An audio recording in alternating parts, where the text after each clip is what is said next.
It's the buzzword on Wall Street. On the K-shaped economy. Something that economists called a K-shaped economy. This economics report was brought to you by the letter K. But what does it mean for Main Street? A K-shaped economy means some families are trying to find value where they can. A struggle Peyton Riley from Kentucky knows all too well. We're buying, buying, buying, so I try to find the best deals when I can. With a big family, she knows where to get the best bang for her buck. It's getting harder.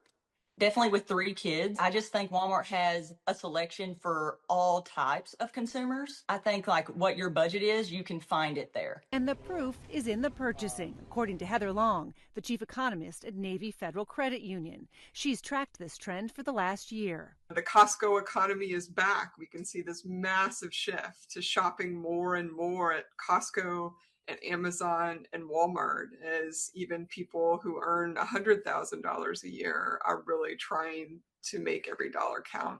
Her team tells us they've seen a 7% jump in spending at wholesale retailers since 2024. So Peyton is not alone.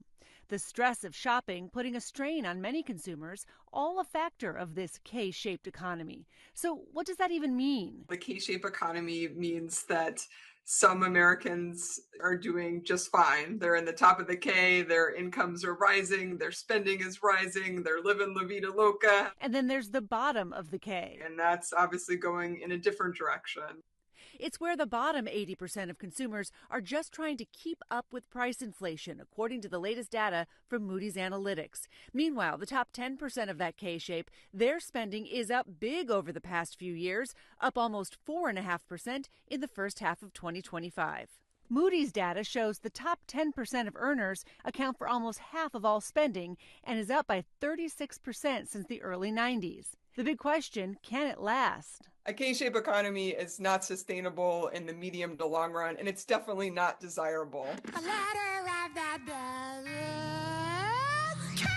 With apologies to Sesame Street, sometimes economic analysis sounds like alphabet soup. There's the V-shaped economy, a sharp decline and a rapid recovery, similar to what happened during the COVID-19 pandemic, where the recession only lasted about 2 months, the economy and the stock market bouncing back quickly after that. Or the classic U-shape, where the damage of a recession leaves consumers treading water for a while, like the 1973 oil crisis and stock market crash, leading to an era known as stagflation in the 70s. Or an L-shaped economy, where the recovery stagnates for months, like what many of us saw during the Great Recession of 2008, when employment levels took years to return to normal. The implications of a K-shaped economy catching the attention of Fed Chair Jerome Powell at the Federal Reserve's last meeting of the year. How sustainable is this so-called K-shaped economy, and what are the Fed's thoughts on whether that's a risk going forward? So we do, through our vast network of contacts and just through our observation of what's going on in the economy, we hear about this a lot. As how sustainable it is, I don't know. Most of the consumption does happen by people who have more means.